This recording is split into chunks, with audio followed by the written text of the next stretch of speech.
নমস্কার বন্ধুরা, খাওয়া দাওয়া চ্যানেলে তোমাদের সবাইকে জানাই সাদর আমন্ত্রণ। আজকে আমি তোমাদের জন্য একটা খুব ইজি টেস্টি রেসিপি নিয়ে হাজির হয়েছি। আজকে আমি তোমাদের জন্য বানাবো স্মোকড রুই। তাহলে চলো বানাই, দেখতে থাকো, আশা করি তোমাদের খুব ভালো লাগবে। দেখো, স্মোকড রুইয়ের জন্য যে জিনিসগুলো লাগবে তোমাদেরকে আমি বলে দিই।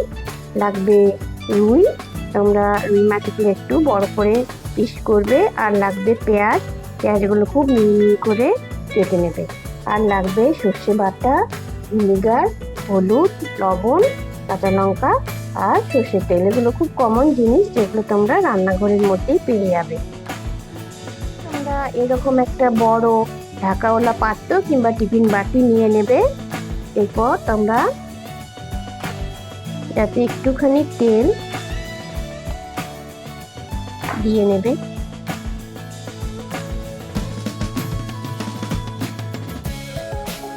এবার দিয়ে দেবে মাছগুলো।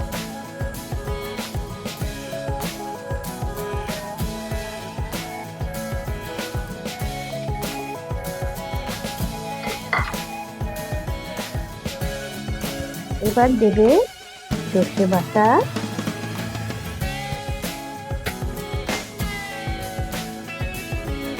স্বাদ অনুযায়ী লবণ,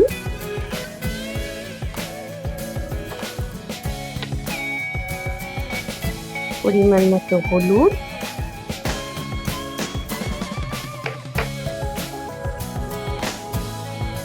দেবে কাঁচা লঙ্কা।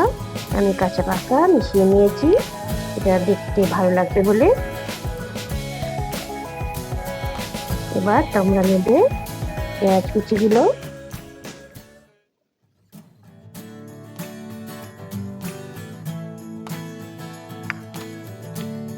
ভিনিগার আর নিয়ে নেবে সর্ষের তেল। এটা করে মাখিয়ে নিয়েছি। এবার এটাতে তোমরা একটা ঢাকনা দিয়ে দেবে। কড়াইয়ে আমি জল দিয়ে দিয়েছি, জলটা গরম হয়ে গেছে। এবার তোমরা একটা স্ট্যান্ড দিয়ে নেবে। জলটা হালকা গরম হয়ে করেছি আমি, কারণ আমি কষাবো এখন, পরে তোমরা বেশি করে দেবে। এবার তোমরা টিফিন বাটিটা বসিয়ে দেবে। এটা ভেপারে হতে থাকবে। এই আধ ঘন্টার মতো তোমরা করবে। এটা আধা ঘন্টা হয়ে গেছে, জলটাও অনেকটা ভেপার হয়ে গেছে।